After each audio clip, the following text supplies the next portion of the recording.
A third person spoke up, Dakota breaking the silence to confess to Amelia about Jamie. No one expected Dakota to be the one who finally spoke. For months, the story of Amelia and Jamie had been wrapped in carefully worded statements, staged smiles, and an unspoken agreement among friends to protect what remained of a once admired relationship. But silence has a way of cracking under pressure, and when it did, Dakota stood at the center of the fracture. It happened on an ordinary afternoon, the kind that disguises turning points. Amelia had chosen a quiet cafe on the edge of the city, far from the places where paparazzi lingered. She was tired of whispers, tired of wondering which truths were real and which were constructed to spare her feelings. Dakota arrived late, eyes shadowed, posture tense, as if every step toward the table carried the weight of a decision long delayed.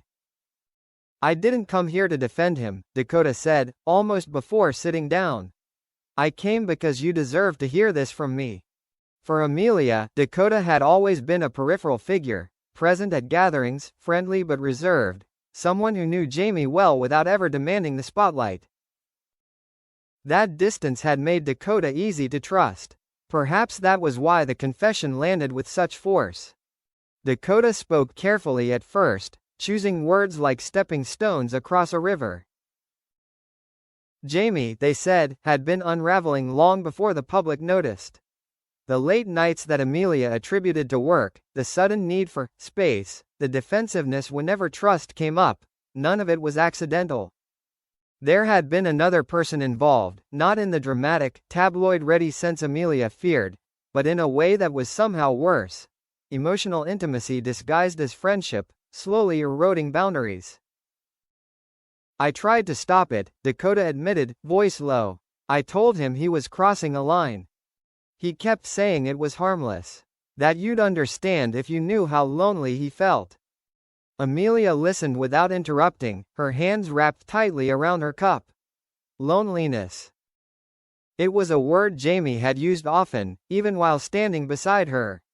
Hearing it echoed by someone else made it feel less like a confession and more like a justification. Dakota went on, the dam finally breaking. There were messages deleted, plans cancelled at the last minute, a growing pattern of half-truths.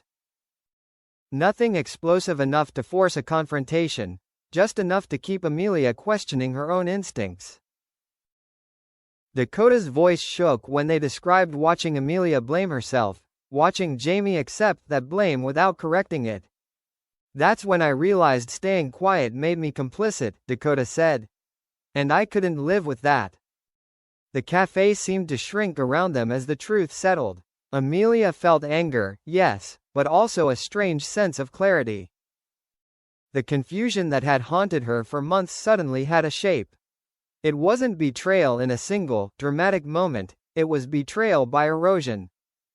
"What do you want from me now?" Amelia finally asked. Dakota met her gaze. "Nothing. I just needed you to know that what you felt was real. You weren't imagining the distance. And you weren't the reason it grew." That sentence, more than any detail, broke Amelia. Tears came quietly, without the theatrics the public might expect. In that moment, Dakota wasn't a messenger of pain but a witness to truth, a third person who refused to let the narrative remain incomplete. When news of Dakota's confession eventually surfaced, reactions were swift and divided. Some praised the courage it took to speak up. Others accused Dakota of betrayal, of inserting themselves into a private matter. Jamie, for his part, released a brief statement acknowledging mistakes, without addressing specifics, a response that only fueled further speculation. But for Amelia, public opinion no longer mattered as much as it once had. The silence that had suffocated her was gone, replaced by something steadier, understanding.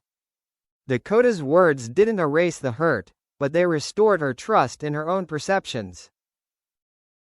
In the days that followed, Amelia chose distance, first from Jamie, then from the noise surrounding their story. She declined interviews, avoided public appearances, and leaned into the small, grounding routines she had neglected.